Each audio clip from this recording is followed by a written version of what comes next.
My name is Courtney Salinas. I'm teaching American Lit, I teach British Lit, and then I do rhetoric and composition. I enrolled as a graduate student in 2013.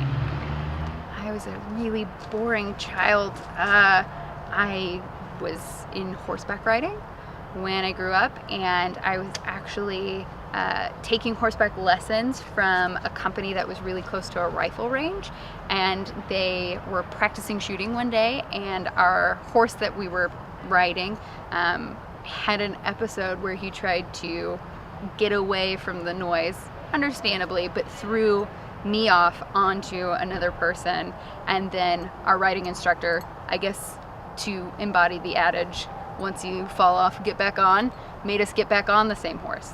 And he threw us off again. So that was somewhat adventurous, but nothing too exciting other than a couple of riding incidences.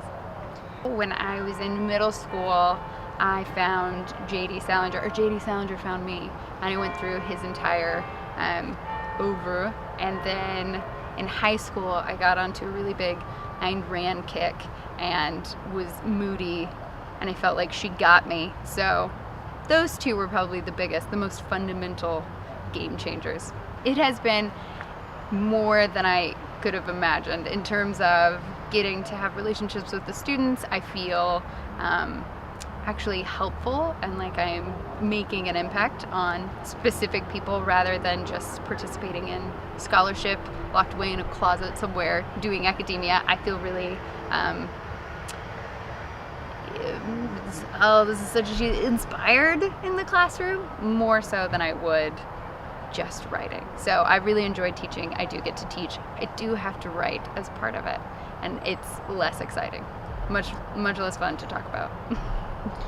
With our literature courses, our survey courses have to span the majority of the canon. So we start when America starts in the 1700s, and then we move through kind of influential writers of each period until we reach the present day.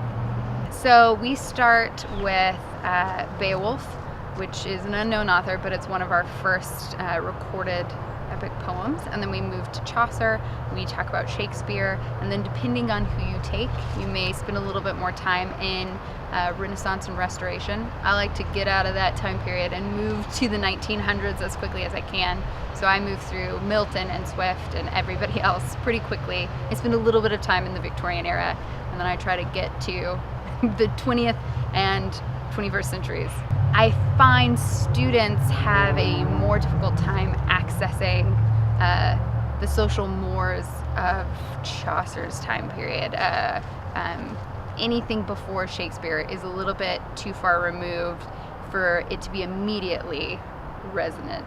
But I think with a little work, everybody enjoys it as much as you can. To go back to my unadventurous childhood, I think the majority of my adventures were in my mind, and I had a overactive imagination, and stories really fueled that. I think you can participate in a number of events and adventures that would otherwise be inaccessible to you through literature, and I think you can learn about people and places you may never get to encounter in person through literature. So as a young child, that is what appealed to me, and it's only grown.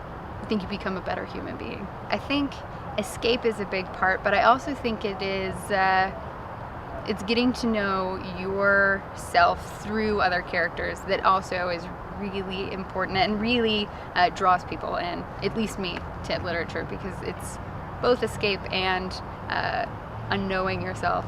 Obviously, none of my colleagues here at Baylor are guilty of this issue. All very professional and accessible to their students, but I think occasionally we forget that students have priorities outside of academia, and it's a difficulty for them, just like it's a difficulty for us, to balance their interests and their academic pursuits. So at times I wish some professors, not on the Baylor campus, but some professors, ones I've had, would be more understanding. I think for my literature courses, my goal is that these authors are alive to students, that they realize that you don't have to love all books to like a book, and that there is somebody out there that is writing something that you can enjoy. And so to participate in literature doesn't mean you have to be in love with books in general, but just to find something that you like and that speaks to you is enough to kind of get you in, get your foot in the door.